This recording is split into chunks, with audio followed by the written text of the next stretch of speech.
성령께서 방언으로 기도할 때 지식의 말씀으로 하나님의 비밀을 깨닫게 하십니다. 하나님 성령 역사가 일어나는 카리스마 있는 설교 말씀으로 하나님의 권위를 나타내기를 소원하십니다. 살아계신 하나님을 증명하려면 말씀, 설교, 말에 카리스마가 있어야 됩니다. 그러려면 성령 세례받고 충만해야 되겠죠. 말씀, 설교, 말과 성령의 역사로 교인들이 하나님께로 인도하기 때문입니다. 저는 설교하기 전에 보통 1시간에 2시간 마음으로 방언기도를 합니다. 예민에 올라오는 카리스마가 충만할 때까지 마음으로 방언기도를 지속적으로 합니다. 아랫배에서 올라오는 방언으로 내면의 소리로 방언기도를 합니다. 자신 안에 성전의 성령으로 분출되는 방언기도로 분출된 카리스마를 사용하면 설교를 할 때 설교자에서의 권위가 나타납니다. 그 권위의 근거는 설교자의 외형적인 풍채에서 오는 것일까요? 아니면 세상에 많은 공부를 했다는 데서 오는 것일까요? 외형적으로 조건이 완벽하게 잘 갖춰져야 권위가 세워지는가요? 그런 것이 설교의 권위일 수는 없습니다. 그런 것으로 설교의 권위를 삼으려고 목회를 한다면 100번 망하게 됩니다. 그런 권위 앞에서 복종하는 성도는 아마 한 명도 없다는 걸 경험하게 될 것입니다. 강사에서 설교하는 목사는 성령으로 세례받고 성령으로 충만한 영의 상태에서 말씀을 전할 때 진정한 설교 권위, 카리스마가 나타나는 것입니다. 목회의 권위는 설교의 권위에서 찾을 수 있는 겁니다. 성전에 불출되는 방언기도 할 때 설교에서 강력한 카리스마를 이끌어낼 수가 있습니다. 이 설교의 권위의 근거는 말씀과 성령의 역사입니다. 자신 안에 성전 성령으로 분출되는 방언기도 카리스마가 나타납니다. 이 같은 권위의 근거는 설교의 정당성을 보장해주며 성령으로 충만한 상태에서 영어로 말씀을 전하면서 방언으로 기도하여 순간순간 성령께서 감동하시는 성령이 주시는 네 말을 받아 전할 때 설교자의 권위가 드러나는 겁니다. 자, 첫째, 설교는 권위는 사람이 아니다. 하나님의 말씀을 기초합니다. 설교가 권세를 갖는 까닭은 설교자 개인 혹은 그 자신이 이름에 기초한 것이 아닙니다. 권위는 설교자의 인격적 재능에 기초하지 않습니다. 설교의 권위는 오로지 설교자가 전달하는 증거하는 생명 말씀에 연관됩니다. 성령으로 세례받고 성령 받아 성령이 말하심에 따라 성령으로 설교를 해야 된다. 그 말이요. 사도 바울은 이것을 반복하여 증거합니다. 너희가 우리에게 들은 바 하나님의 말씀을 받을 때 사람의 말로 받지 아니하고 하나님의 말씀으로 받음이니 진짜 그러하다. 이 말씀이 또한 너희의 믿은 자 가운데 역사이나 제사리도 2장 13절. 즉 그리스도께서 친히 바울을 통해 교회에 말씀하시는 것과 같습니다. 따라서 우리는 성경에서 성령의 모든 권위나 위엄을 제사장이나 예언자나 사도들에게 후계자들에게 주실 때 인간에게 자신에게 주신 것이 아니라 그 임명되는 직분을 주셨다는 것을 여기에 기억해야 됩니다. 왜냐하면 그들이 직분으로 부름받을 때 동시에 그들은 자기들에게 나오는 그랬던 것도 전하지 말고 오직 주의 입에서 나오는 생명의 말씀만 전하는 명령을 받았기 때문입니다. 그러면 설교의 권위는 사실은 설교자 입에서 나오는 하나님의 말씀 안에 담겨 있으며 예수 믿고 죽고 예수 태어나 성령의 지배인 되고 예수 인생을 살으니까 그 사람 안에 마음 안에 계신 예수님으로부터 분출되는 방언기도 성령으로 충만된 가운데서 하나님의 말씀만을 운반할 때 설교자의 권위 카리스마가 나타나는 것입니다. 실제 설교의 권위는 삼위일체 하나님께서 설교사에게 함께 하신다는 사실에 기초합니다.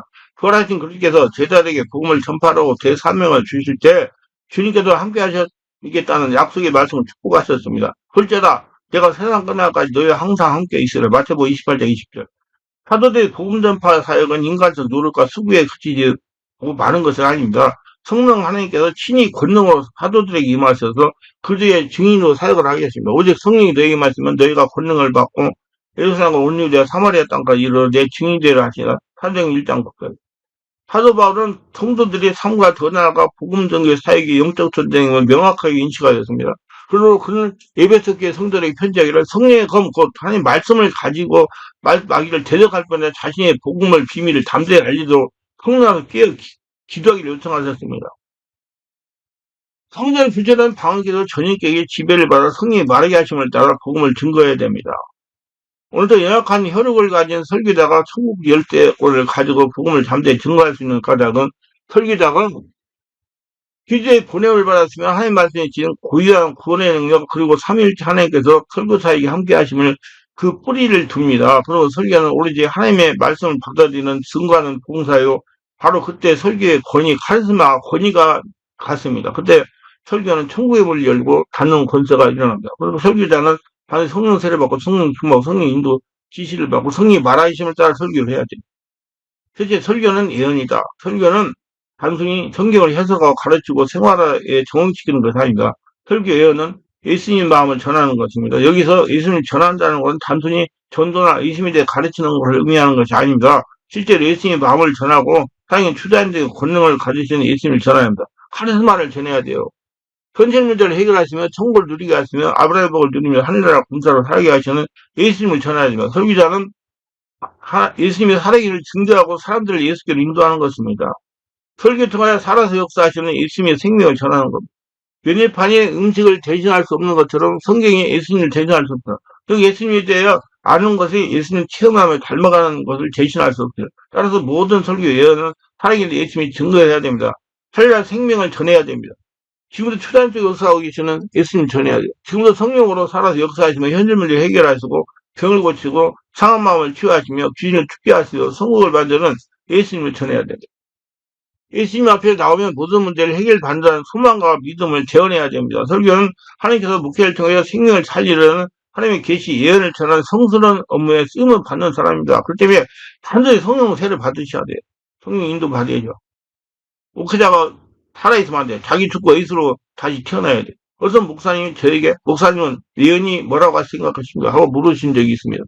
목사님은 예언이 뭐라고 생각하십니까? 라고 물으신 적이 있다는 거예요. 그래서 제가 예언에 대해 이렇게 설명했습니다. 많은 사람들이 예언을 앞으로 들리려고 말하는 것으로 알고 있는데 그것은 예언의 기능 중 일부일 뿐입니다. 베드로서 1장 20절 예언은 언제 사람이 또 된 것이 아니요 오직 성령의 감동하심을 받은 사람들이 하나님께 받아 말한 것이요. 예언은 사람이 성령의 감동을 통해 하나님께 받아 말을 하는 것입니다. 즉 예언은 단지 미래의 일을 예고하는 것이 아니라 성령께서 깨닫게 하셔서 알려주시는 하나님의 계시 말씀을 설교로 전달하는 것입니다. 성령께서 설교자에 감동하시고 전하게 하시는 말씀 안에는 칭찬, 책망, 위로, 교훈, 권면 등 여러 가지 내용이 있을 수 있습니다.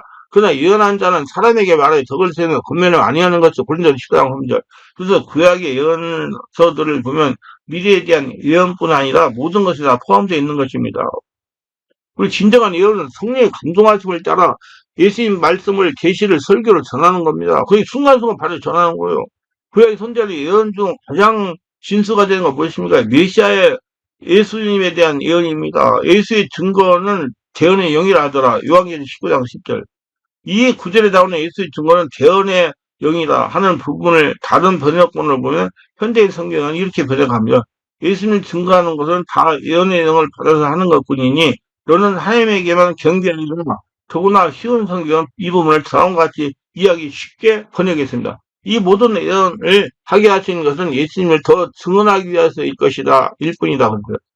이 예언을 하게 하는 것은 예수님을 더 증언하기 위해서일 뿐이다. 그랬어요. 이처럼 예언은 예수님을 증거하는 것이기 때문입니다. 실제로 예수님을 증거하는 것이 예언의 긍정적 목적입니다. 따라서 목회자, 선지자 사역은 예언이 얼마나 적정 맞췄냐 있는가 아닙니다. 요즘 많은 크리스천들이 예언에 대해 다르게 인식하고 있지를 못합니다. 목회자, 선지자들 역시 다르게 예언 사역을 하지 않고 있습니다. 앞으로 일어날 일에 대해 쪽집게 예언을 좋아한다는 것입니다. 예언은 사람이 앞으로 일어날 일을 맞추는 것이 중점을 둔다는 말입니다. 물론 이것도 포함은 됩니다. 그러나 예언은 인류를 향한 예수님의 마음을 전하는 것입니다. 하나님의 뜻을 성령으로 받아 말하는 겁니다.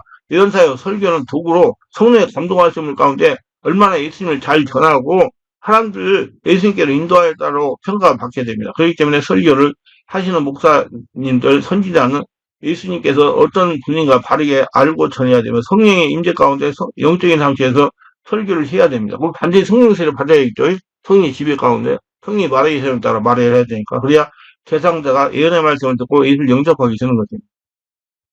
현실은 통달하면서 고통당하면서 이를 어찌할 바를 모를 사람에게 예수님께 나오면 모든 문제가 해결된다는 희망을 전달할 수가 있어야 됩니다. 지금 삶의 문제를 가지고 고통당하면서 어찌할 바를 모르는 사람에게 예수께 나오면 모든 문제가 해결되는 희망을 전달할 수가 있어야 된다 그 말이에요. 이런 의미에서 가장 위대한 선지자는 세례 요한입니다.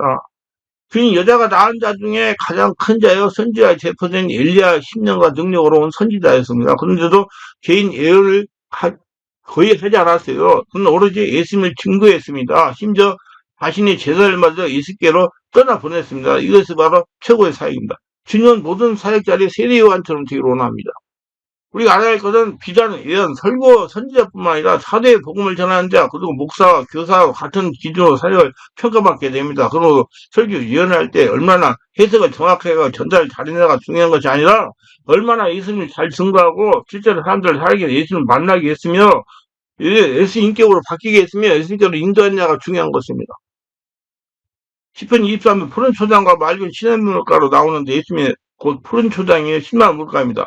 목자가 양들을 푸른 초장과 맑은 시냇물로 인도하듯이 목회자들은 마태기 성도들을 설교를 통해 가지고 예수께 인도해야 됩니다. 그러면 예수께 나오면 다 된단 말이요. 하늘나라 되면. 내가 아버지께로 너희가 보내를 보여서 곧 아버지께 나오신 진리의 성령이 오실 때 그가 나를 증거할 것. 요한복음 15장 26절. 이처럼 성령님은 예수를 증거하시기 위해서 이 땅에 오셨습니다. 지금 우리 안에 역사하고 계세요. 그러므로 사도에서 목사에 이르기까지 자기의 그리스도와 은사와 직분이 무엇이든 우리는 예수님을 전해야 되고 부름받아 나온 자들을 예수 인격을 담도록 설교, 예언과 성령 역사로 바꾸는 사역을 해야 됩니다. 이것이 모두 우리의 사명입니다. 그러니까 바꾸는 사역을 하면 귀신 쫓아내야 된단 말이요. 성령 역사 없이는 안 된단 말이요. 우리 심령들을 보고 고치려고 노력에 만들어줘야 된다. 그 말은 사람들은 예수께 인도하는 것이 얼마나 중요한 일인지 아십니까? 목회자가 실제 예수님을 증거하면 사람들이 예수님을 추구하고 만나고 규제하게 됩니다. 그러면 예수님이 그들을 말씀과 성령으로 변화시킵니다. 그냥 놀랄 정도로 변화가 됩니다. 근데 누구든지 그리 안에 있으면 새로운 피조가 이전 것을 지나가서 보라 새것이 있다. 고린도후서 5장 10절. 이 말씀에 보면 누구든지 그리 안에 있으면 새로운 피조물이라고 그랬어요. 하늘나라 사람이 된다 이 말이요.